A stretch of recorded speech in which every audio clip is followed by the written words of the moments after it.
नमस्कार, तरुण भारत न्यूज बुलेटिनमध्ये आपल्या सर्वांचं स्वागत. पाहूयात स्थानिक घडामोडी.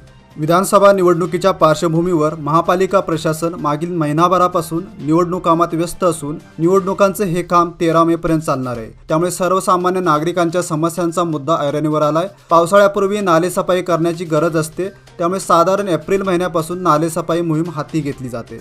मात्र आता निवडणुका मे पर्यंत चालणार असल्यामुळे नालेसफाई मोहिमेचं काय होणार असा प्रश्न सध्या उपस्थित होतोय.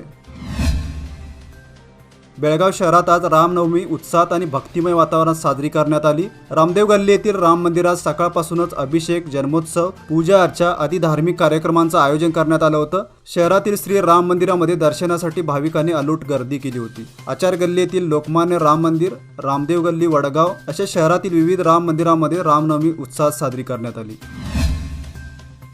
डिवाइन हेल्पिंग हँड्स ग्रुपने आधार दिलेल्या काकती येथील वृद्धाचं नुकताच निधन झालं. त्यांच्यावर डिवाइन ग्रुपचे प्रमुख गजानन गव्हाणे, भावेश सासुलकर व सदस्यांनी अंत्यसंस्कार केले. गिरीधर ठाकूर असं या वृद्धाचं नाव होतं. गेल्या 15 दिवसांपासून ते आपल्या बंद घरामध्ये अंथरुणाला खिळून होते. बरेच दिवस हालचाल नसल्याने शेजारी राहणाऱ्या नागरिकांनी याची माहिती डिवाइन ग्रुपचे प्रमुख गजानन गव्हाणे यांना दिल्यानंतर गव्हाणे यांनी पोलिसांना बोलावून घराचा दरवाजा तोडला. त्यावेळी गिरीधर ठाकूर अशक्त अवस्थेत आढळून आले. त्यांना तातडीने जिल्हा रुग्णालयात दाखल करण्यात आलं होतं. मात्र उपचारादरम्यान त्यांचं नुकताच निधन झालं. त्यांच्या सेवेची व खर्चाची संपूर्ण जबाबदारी डिवाइन ग्रुपने उचलली होती. डिवाइन ग्रुपचे सदस्य नेहमीच लोकांच्या मदतीला धावून जात असतात.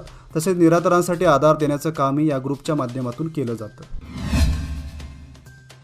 बेळगावमधील महत्त्वाच्या इमारतींमध्ये आरटीओ कार्यालयाची गणना होते. गेल्या 50 वर्षांपासून कोल्हापूर सर्कल येथे उभी असलेल्या या कार्यालयाची नूतन इमारत बांधण्यात येणार असून कार्यालय सध्या BSNLच्या इमारतीमध्ये तात्पुरत्या स्वरूपात स्थलांतर करण्यात आलंय. सध्या या कार्यालयातील साहित्य हलवण्याचं काम सुरू असून सोमवारपासून BSNLमध्ये कामकाज सुरू होणार असल्याची माहिती अधिकाऱ्यांनी दिली.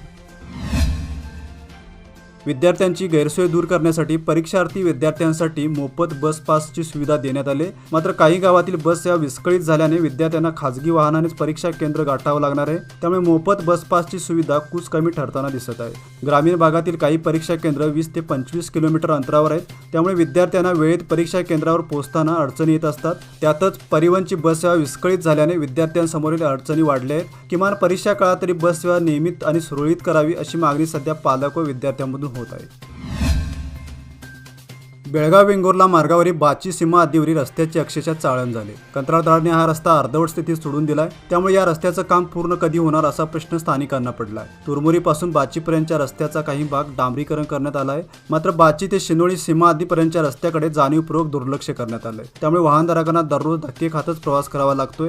दरम्यान लोकप्रतिनिधी व सार्वजनिक बांधकाम खात्याच्या या कारभाराबाबत संतप्त प्रतिक्रिया व्यक्त होत आहे. बेळगाव तालुक्यातील यमकनमर्डी सर्वे क्रमांक 444 व 445 मधील सरकारी जागेवर भाजप नेते रवींद्र हंजी यांनी अतिक्रमण केल्याचा आरोप समाजसुधारक शिवशंकर जुट्टी यांनी आज पत्रकार परिषदेत केला. या जागेवर राजीव गांधी रुग्णालय बांधलं असून अतिक्रमणाबाबत संबंधित विभाग व अधिकाऱ्यांना लेखी निवेदन देऊनही त्याचा काहीही उपयोग झालेला नाही. 1996 मध्ये रवींद्र हंजी यांनी अर्बन सोसायटी राजीव गांधी हॉस्पिटलसाठी 8 एकर जमीन खरेदी केली आहे. त्यानंतर 2020-2021 साली या जागेवर अतिक्रमण झाल्याचं हुक्केरी तहसीलदार, सार्वजनिक बांधकाम विभाग आणि जिल्हाधिकारी यांच्या निदर्शनास आल्याची माहिती त्यांनी यावेळी दिली. वाढत्या उष्म्यामुळे गरिबांचा फ्रीज म्हणून ओळखल्या जाणाऱ्या माठांना सध्या बाजारात मागणी वाढली आहे. सध्या बाजारातही विविध प्रकारचे माठ दाखल झाले आहेत. शहराचा पारा 36 अंशांहून पुढे गेल्याने शहराची लाहीलाही होऊ लागली आहे. त्यामुळे शीतपेयांबरोबर थंडगार माठांना पसंती दिली जात आहे. तसेच शहाळे, उसाचा रस, ज्यूस, आईस्क्रीम यावर फळांना देखील मागणी वाढत आहे. 200 कोटीचा निधी खर्च करून उभारण्यात आलेल्या स्मार्ट रेल्वे स्थानकाचं उद्घाटन पंतप्रधानांच्या हस्ते करण्यात आलं होतं. उद्घाटनावेळी विद्युत रोषणाईही करण्यात आली होती. मात्र पंतप्रधान माघारी परतताच रेल्वे स्थानकाचा परिसर अंधाराच्या विळख्यात सापडला आहे. परिणामी या रस्त्यावरून ये जा करणाऱ्या नागरिकांसह वाहनधारकांना अंधाराचा सामना करावा लागत आहे. रात्री देखील रेल्वे प्रवासी या मार्गाने ये जा करीत असतात. मात्र अंधार असल्याने चालत जाणाऱ्या प्रवाशांमध्ये भीतीचं वातावरण आहे.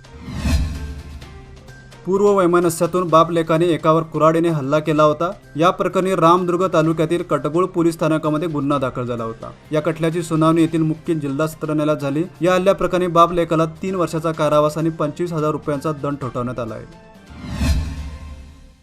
दक्षिण आणि उत्तर मतदारसंघाच्या निवडणुकीचं काम महापालिका कार्यालयातून चालतं. विसादार गल्ली येथील तहसीलदार कार्यालयामध्ये ग्रामीण मतदारसंघाचं रिटर्निंग अधिकारी कार्यालय होतं. मात्र वाहतूक कोंडीच्या समस्येमुळे सदर कार्यालय बुडा कार्यालयात स्थलांतर करण्यात आलंय.